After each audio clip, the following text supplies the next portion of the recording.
What's a near-death experience that completely changed the way you think about personal safety? Mine happened 3 years ago, and to this day, I would rather look rude, paranoid, or completely insane than ignore my instincts ever again. At the time, I was 27 and working the closing shift at a 24-hour pharmacy just outside a small town. My shift ended at 10 p.m. It wasn't unusual for me to get home late. I lived with my mom on a property about 15 minutes outside town.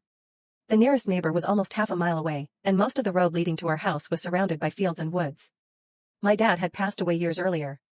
He'd been a hunter, and my mom had spent most of her career in law enforcement before retiring. It was just the two of us living there now, along with our German Shepherd, Duke. Normally, I loved how quiet the area was. After that night, I never looked at that silence the same way again. The evening started completely normally. The pharmacy had been busy, and by the time I clocked out, all I could think about was getting home, taking a shower, and going to bed. I grabbed my bag, locked my car, and started the drive home. About 5 minutes outside town, I noticed headlights behind me. That wasn't unusual. The road I used was the main route out of town. But after another few minutes, something started bothering me. Every turn I made, the vehicle behind me made too. I told myself I was being ridiculous. There was only one road leading toward the rural properties.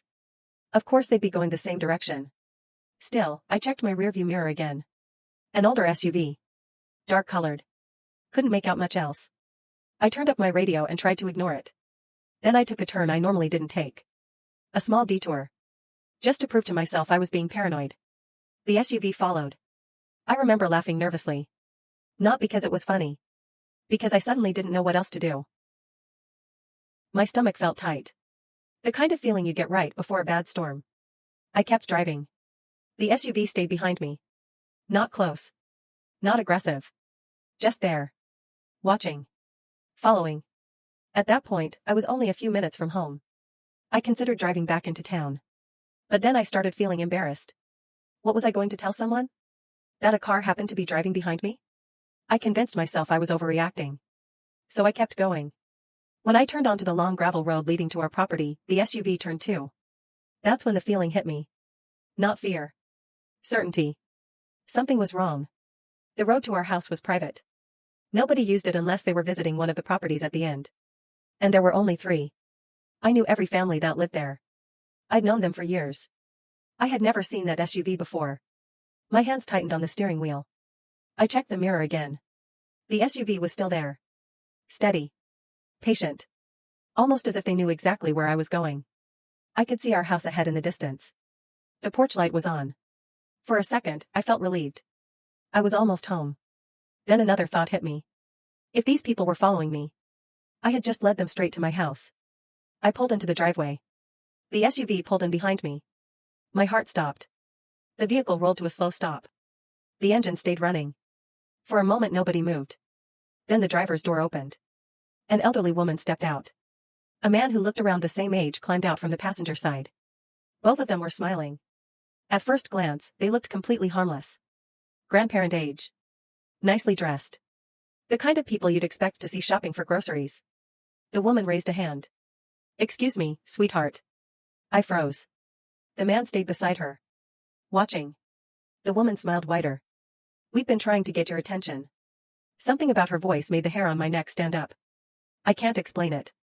Nothing she said was threatening. But every instinct in my body was screaming at me.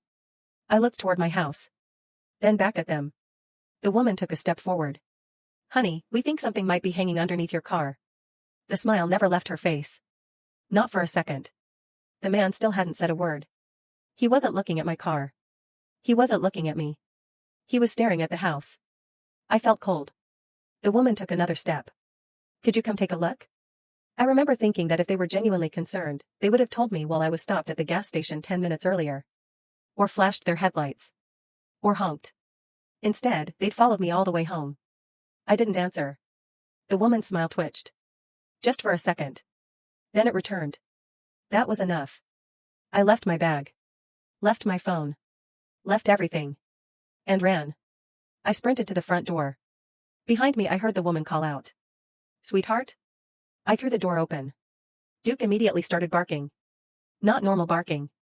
The kind of barking he'd only ever done when someone came onto the property unexpectedly. I slammed the door shut and locked it. Then I locked it again. And again. My hands were shaking so badly I almost missed the deadbolt. The barking echoed through the house. Upstairs, I heard movement. My mom waking up. I rushed to the living room window and pulled the blinds apart.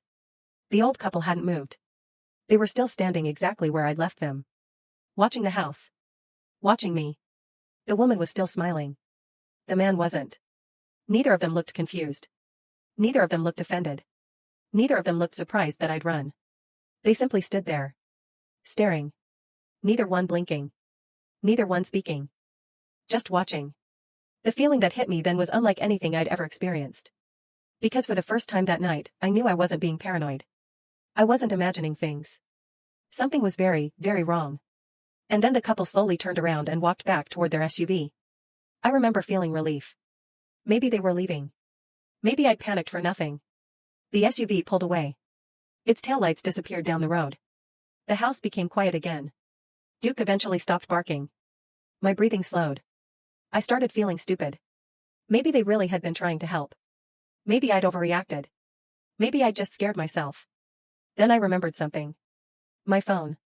My phone was still sitting inside my car. Outside. Alone in the driveway. I stared through the window. The darkness beyond the porch light suddenly felt much bigger. Much deeper. And for some reason, I couldn't bring myself to go outside. Then, just as I was trying to convince myself to get my phone, headlights appeared at the end of the driveway. The headlights rolled slowly into the driveway. Not the SUV. A different vehicle. My stomach dropped. Two young men got out. Neither of them spoke. Neither of them waved. They just stood beside their car, staring at the house. Not at me. Not at my car. The house. Like they were waiting for something. Then I saw headlights again. The SUV. The old couple had come back. I felt sick. The old woman climbed out first. Still smiling. The old man followed. The four of them stood together in the driveway for a moment. Talking. Then they separated. The two younger men started walking around the sides of the house. One disappeared into the darkness on the left. The other disappeared to the right. I couldn't see them anymore. That's what scared me. At least when they were standing in the driveway, I knew where they were. Now I didn't. Duke wouldn't stop barking. The deeper the night got, the worse it became. Every time I thought he was finally calming down, he'd rush back to the front of the house and start again. Then I heard a door open upstairs. A few seconds later, footsteps. My mom appeared at the bottom of the staircase. Still half asleep. Still trying to figure out what was happening. What is wrong with that dog? I pointed toward the window. At first she looked annoyed. Then she looked outside. The expression disappeared from her face. The old couple stood there watching the house. The old lady's eyes were hollow. She just kept staring. Smiling. My mom stepped closer to the glass. Scanning the driveway. Scanning the darkness. What's going on here? She asked. I told her exactly what had happened during my drive home. She looked at the creepy old couple still walking towards our door and immediately became alert. And I could actually see the moment she realized something wasn't right. You said you saw four of them. Right? She asked in a serious tone. I nodded. Then where are the rest of them? I don't know. They were there a second ago, then they disappeared. I spoke hysterically, trying to calm my nerves. She quietly looked at me and looked through the window. For several seconds she didn't say anything, then she quietly said, "Stay away from the door." The old couple reached the porch. 3 soft knocks. Knock. Knock. Knock. The old woman's voice floated through the house. Sweetheart? Another knock. Honey, we just want to talk. I watched the front door handle slowly turn. The lock stopped it. The handle returned to its place. Then it turned again. Slowly. Testing it. My mom's face hardened. Without saying another word, she headed upstairs. I remember wanting to ask where she was going. But another knock interrupted me. Casey? The old woman knew my name. I froze. I had never told her my name. The smile on her face never changed. Not even a little. She just stood there looking through the glass beside the door. Like she knew I was watching her. Upstairs, I heard footsteps. Then silence. Long silence. The kind that makes you hold your breath. Another knock. This time louder. Then another. And another. The front door rattled slightly. The old woman's smile never moved. Then I heard footsteps upstairs again. Fast this time. My mom came back down. I immediately knew something had changed.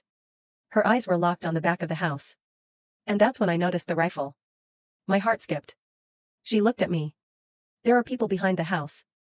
For a second I couldn't process what she'd said. What? I saw them from the upstairs window. My mouth went dry. There were more. The people in the driveway. The old couple on the porch. And now people behind the house. I suddenly realized we had no idea how many people were out there. My mom handed me her phone. Call 911. I took it immediately. My hands were shaking so badly I nearly dropped it.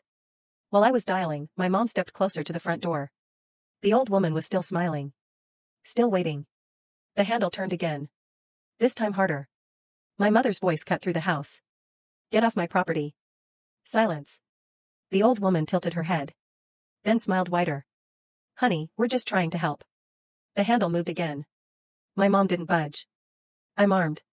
The smile stayed exactly where it was. No fear. No surprise. Nothing. The old man beside her didn't react either. Neither did the people moving around outside. I got through to 911. The dispatcher answered. I tried explaining what was happening. But halfway through, I heard something behind me. A metallic click. The back door handle. Somebody was turning it. Slowly. Back and forth. Back and forth. Testing it. I looked toward the kitchen. The handle moved again. The dispatcher was asking questions. I could barely answer. Every few seconds another sound came from somewhere outside. Footsteps. Movement. A door handle. A knock. The people outside weren't trying to get in. Not yet. They were learning the house. Learning us. My mom raised her voice. I'm only going to tell you once. The old woman stared at her. Smiling. The handle rattled again. Harder. Then my mother took one step forward. The next person who touches my door won't walk out of here alive. The old woman laughed. Not loudly. Not nervously. Just a soft little laugh. Like she'd heard something amusing. And that terrified me more than if she'd screamed. Because she wasn't scared. The dispatcher told me officers were on the way. I repeated our address. Then something happened that I still think about. Duke stopped barking. Just stopped. The house fell silent. I turned around. The dog was staring toward the back door. His ears were flat. His tail tucked underneath him. A low growl rumbled in his throat. But he wasn't moving forward. He was backing away. Slowly. Like he wanted to put as much distance between himself and that door as possible. Then the back door handle twisted violently. The loudest it had been all night. I jumped. My mom swung toward the sound. Outside, footsteps moved across the porch. More than one person. The knocking started again. Not polite anymore. Bang. Bang. Bang. The entire door shook. Casey. Bang. Open the door. Bang. Then the knocking stopped. I looked toward the narrow window beside the entrance. The old woman was standing inches from the glass. Close enough for me to see every line in her face. Every wrinkle. Every detail. She was smiling directly at me. Then she softly said, "Open the door, pumpkin." My blood turned to ice. Nobody called me that. Nobody. My dad used to. When I was little. But after he died, the nickname disappeared. I hadn't heard it in years. The old woman smiled. Waiting. As if she knew exactly what she'd done. Then, faintly, somewhere in the distance. Sirens. The old woman's smile finally changed. Not fear. Not panic. Disappointment. The sound grew louder. The people outside heard it too. The footsteps stopped. The knocking stopped. Car doors slammed. Engines started. And within seconds they were gone. By the time the first police cruiser reached our property, the driveway was empty. The officers searched until sunrise. They found footprints around almost every side of the house. Near the back entrance. Near the windows. Near the tree line. But that was all. No suspects. No names. No leads. Nothing. The investigation went nowhere. The people were never identified. And I never saw any of them again. Not the young men. Not the old man. Not the woman. But years later, one thing still keeps me awake sometimes. Not the footprints. Not the knocking. Not the way they surrounded the house. It's that nickname. Pumpkin. The name my dad used when I was a kid. The name nobody else used. The name nobody should have known. And to this day, I still have no idea how that woman knew it.